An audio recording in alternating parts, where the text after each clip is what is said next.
And where are you from originally? From here? Yeah, I'm Born and raised? What about your family? Same thing. Yeah. My mom and my dad were born and raised here. What's your background beside that? Cuban. That's so uncommon here. Okay, it all started when I was a week old. Okay.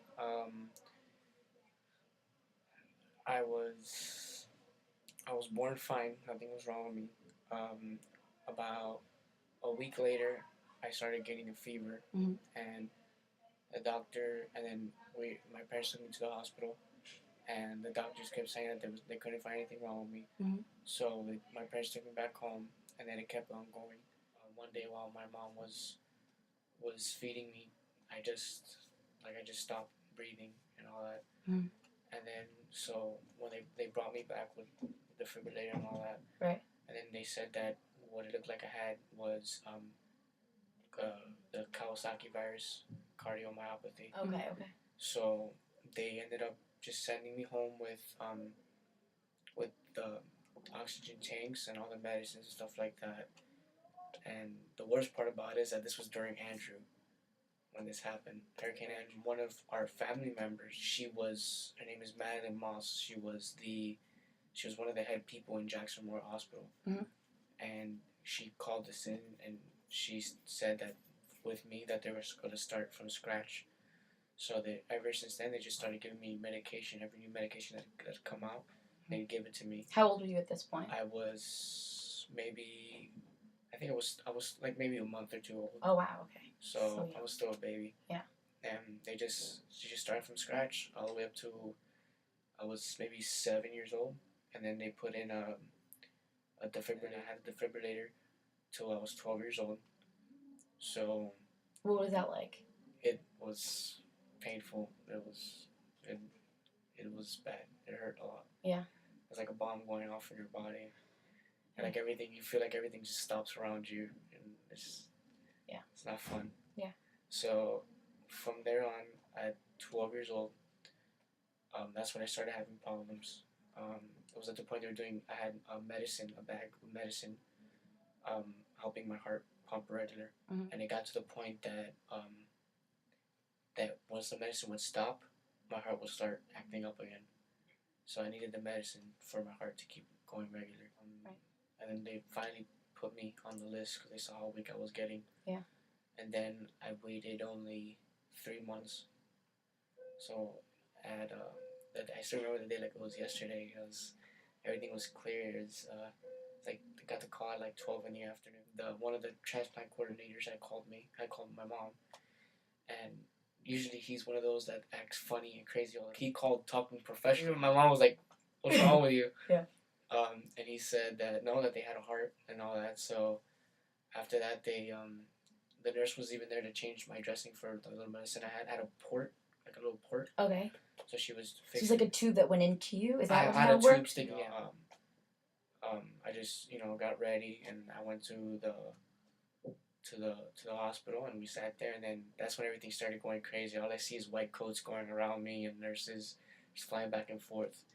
They took out a lot of blood out of me, and I was in at 6 o'clock and I got out at 12 in the morning. And with a new heart? Yeah. And then everything was going well. I was doing fine. Like usually transplant patients don't do so good in the beginning. Okay. But I was doing fine. All my biopsies were good. Nothing was wrong. Okay. Until they took me off this one pill. And when they took it off, like I guess the virus woke up and just attacked everything. It went up to my eye here on this side. It almost got me blind here. And then so I had that, and that completely like messed up everything. At a point that my kidneys were getting pretty close to shutting down. Yeah. And like they're damaged, and my lung and still now. Yeah, everything. Yeah. And then I got back on the pill for a while, and I got better, and they took me off it again, and I've been doing well since, so that's good. Yeah. And I think a year after my transplant, because of the pills, of course, side effects, I had lymphoma.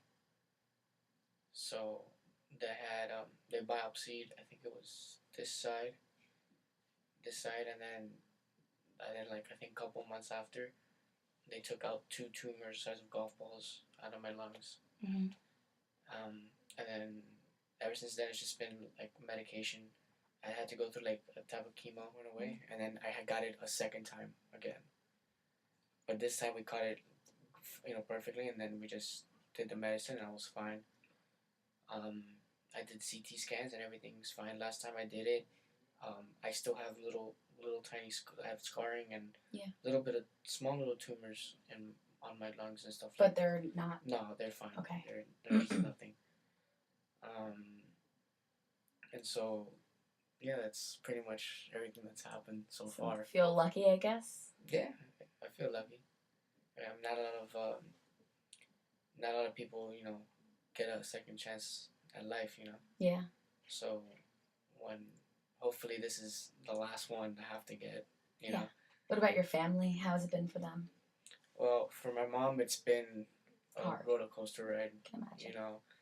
My dad as well, but my mom, she worries about me a lot no matter where I go. She's always have to be home by 11 because she's afraid of, other people driving around and. But my grandparents as well. It's been a crazy ride for everybody, my whole family. Yeah. And they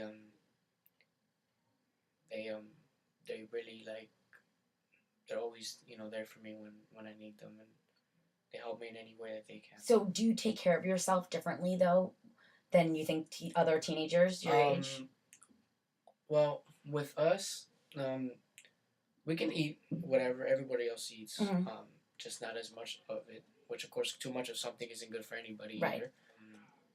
It's just have to take exercise as much as we can, and we don't have to run. Just like 30 minutes of walking a day. It's perfect. I have my own gym at home. I work out a lot. Yeah. Lifting weights and stuff. And so now, is this cause sort of something that's really important to you? Like helping other people that have gone through something like this, or? Yeah, I've helped a lot of people. I supposedly through my mom and my grandparents that I have changed people's lives supposedly. Like how they say that? I don't know. I guess for them being more grateful. Yeah. For like that they're alive and they're healthy. For example, my friends, my best friends, that they really care about me a lot. Yeah. And they always tell me, oh, you've changed my life, and I was like, and I see myself as everybody else. Right. But they all say, oh, you changed my life because this and this, and I complain about the little things, and look what you've gone through, and like I can't imagine how you feel, and so. But I just feel I feel just like everybody else. As well, you should. And so, what do you want to do now in the future? Because you're a senior, and first thing was which I'm still hopefully gonna go for is being a professional golfer. Really? Yeah, because I actually have a friend of mine. His name is Eric Compton. He also has a heart transplant, and he just had a second one about a year ago. Wow. And he's plays professionally. He's helped me get really good at the game, and cool. Hopefully let me go pro and stuff. And, nice.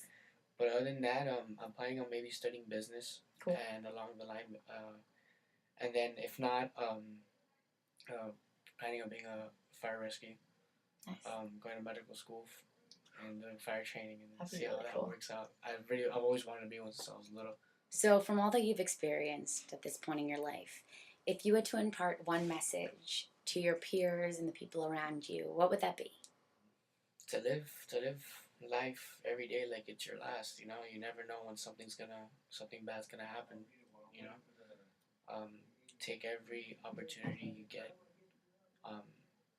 Anytime you get to spend time with your family and be with the people you love, and take care of yourself, and so you can be around to help other people.